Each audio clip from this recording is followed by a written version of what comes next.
আজকে বানাবো কপি পিঠে। তার জন্য একটা তরতাজা কপি কিনে এনেছে।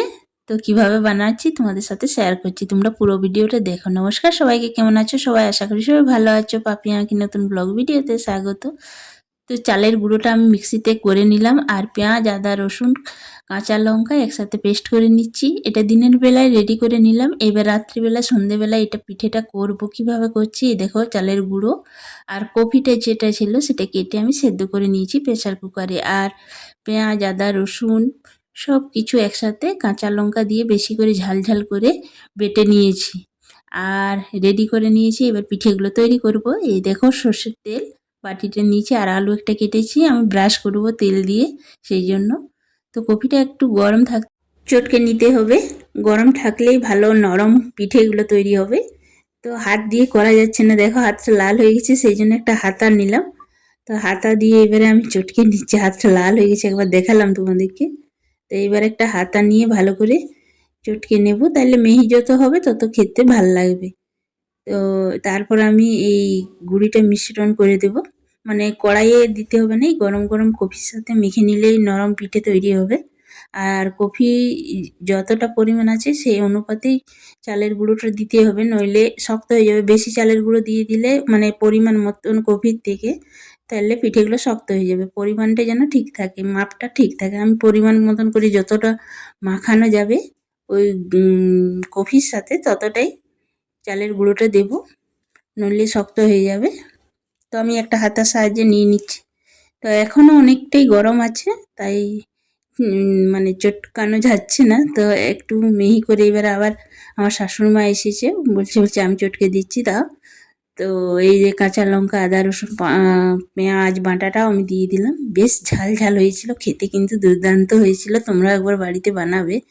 তো আমার শাশুড়ি মা এসে ভালো করে গরম গরম চটকে দিচ্ছি, মানে একসাথে একটা ব্যাটার তৈরি করে নেবে সব মিশিয়ে। তারপর আমি হলুদ গুঁড়ো দিলাম, জিরে গুঁড়ো দিলাম, আর কাঁচা লঙ্কা বাটা আছে যেহেতু, সেহেতু আর আমি গুঁড়ো লঙ্কা দিলাম না। তোমরা পারলে দেবে যদি না কাঁচা লঙ্কা দাও। তো জিরে গুঁড়ো একটু বেশি বেশি হয়েছে, তো আর একটু চালের গুঁড়ো লাগবে, সেই জন্য 2 হাতা আবার দিয়ে দিলাম। বেশি দিলে কিন্তু আবার শক্ত হয়ে যাবে, তো যতটা মাখা যাবে ততটাই দিতে হবে। তো এইখানে আমি দিয়ে দিলাম গরম মশলা, গন্ধটা ভালো আসবে সেই জন্য। তো এই দেখো একটা ব্যাটার তৈরি হয়েছে, একটু পুরো আছে, একটু পরেই ঠিক নর্মাল হয়ে যাবে। তো একটা দিয়ে তোমাদেরকে দেখাচ্ছি প্রথমেই। তো ফ্রাইং প্যানটা আমি বসিয়ে দিয়েছি, আর ওই দেখো আমি ফোনের ওই সিম কার্ডটা নিয়েছি, ওটাতে আমি মানে পিঠেগুলো মেলি সেই জন্য। এই যে আমার তেলের ব্রাশ, আলু দিয়ে করেছি, একটু ভারী হয়ে গেছে। অন্যদিন ছোট আলু বা মূলো দিয়ে কাটি, তো আলুটা ভারী হয়ে গেছে, খসে যাচ্ছে বারবার। তো দিয়ে দিলাম। এইবার আমি ব্যাটারটা দিয়ে দিলাম হাতাতে। এই দেখো সিম কার্ডটা এবার ভালো করে পেতে দেব একটা গোলাকারভাবে। তো প্রথম পিঠেটা উঠতে চায় না, তাও কিন্তু ভালোভাবেই উঠবে। তোমরা দেখো পুরো ভিডিওটা কিভাবে বানাচ্ছি। আর তেলও বেশি নিতে হয় না, মানে অল্প তেলেই হয়ে যায়, শুধুমাত্র ব্রাশ করে দিলেই হয়ে যায়। তো একটু ঢাকা দিতে হবে, 1 মিনিটের মতন ঢাকা দিলেই কিন্তু পিঠেগুলো সুন্দর সেদ্ধ হয়ে যাবে। যেহেতু কপিটা সেদ্ধ করা, সেহেতু বেশি সময় লাগবে না ঢাকা দেওয়ার পর।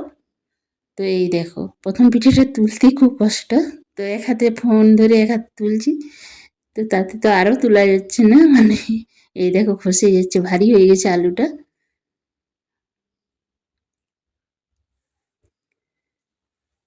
তাও কিন্তু আমি ঠিকঠাক করেই তুলবো।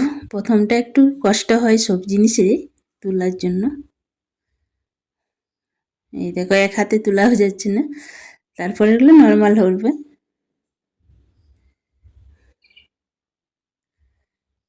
তো এই দেখো কিন্তু ভেঙে যায়নি, পুরো নরম হয়েছে। এই দেখো পিঠেটা কি সুন্দর উঠে গেছে। এবারে এপাশ ওপাশ তেল দিয়ে একটু ভেজে নিলে একটা পিঠে তৈরি হয়ে যাবে। এই দেখো,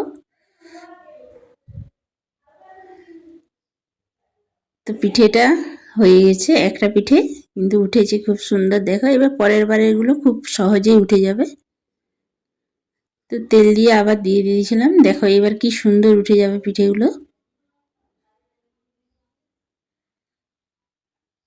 উপরে একটু তেল দিয়ে দিলাম, যে ওপিটটাতে তেল পড়েইছে, এদিকেরটা উপরে একবার দিয়ে দিলে ভালো করে ভাজা হবে। ইপিট উপিট করে ভেজে নেব। দেখো কি সহজে উঠে গেল। তো এইভাবে একটা একটা করে আমি ভেজে নিচ্ছি। আর নেড়ে নেড়ে দিতে হবে, যেহেতু মশলাগুলো সব একসাথে মিক্স ভালো হবে, সেই জন্য নেড়ে নেড়ে আমি বেটারটা নেড়ে নেড়ে দিচ্ছি। তো এই দেখো আবার একটা দিলাম।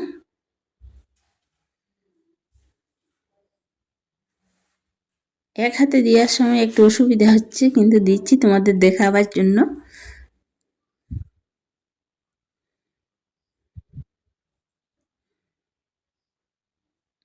তো একটা একটা হচ্ছে, একটা একটা গায়েব হচ্ছে। এই দেখো আমার শাশুড়ি মা বসে আছে, গরম গরম দুটো খেয়ে নিচ্ছে।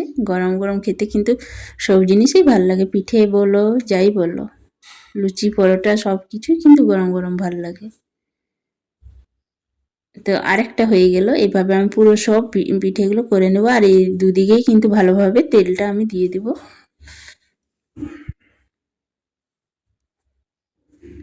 তো পিঠেগুলো কত সহজেই হয়ে যাচ্ছে। কপি বাঁধাকপি তো তরকারি অনেক করেই খেয়েছেন, কিন্তু এভাবে পিঠে বানিয়ে একবার খেয়ে দেখবেন, খুব ভাল লাগে। তো এই দেখো আমার পিঠেগুলো অনেকগুলোই হয়ে গেছে। তো আবার হচ্ছে, আর নরম হয়েছিল, একদম তুলোর মতন নরম। কিন্তু চালের গুঁড়োটা বেশি দিলে কিন্তু শক্ত হয়ে যাবে, সেদিকে খেয়াল রাখতে হবে একটু। তো পিঠেগুলো তৈরি হয়ে গেছে, তোমাদেরকে দেখাচ্ছি। এই দেখো কত বড় বড় পিঠেগুলো হয়েছে, আর কি সুন্দর হয়েছে, নরম তুলতুলে একদম। এই দেখো।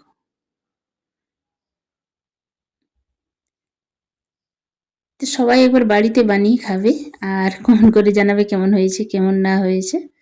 তো খেতে কিন্তু দুর্দান্ত লাগে, ঝাল, নুন ঝাল, মিষ্টি দিইনি, নুন ঝাল খেতেই ভাল লাগে, ঝাল ঝাল করে। আর শীতেল সন্ধেবেলায় তো জমে যাবে। ভিডিওটা এই পর্যন্ত, দেখা হবে নতুন একটা ভিডিওতে। সবাই ভালো থেকো, সুস্থ থেকো।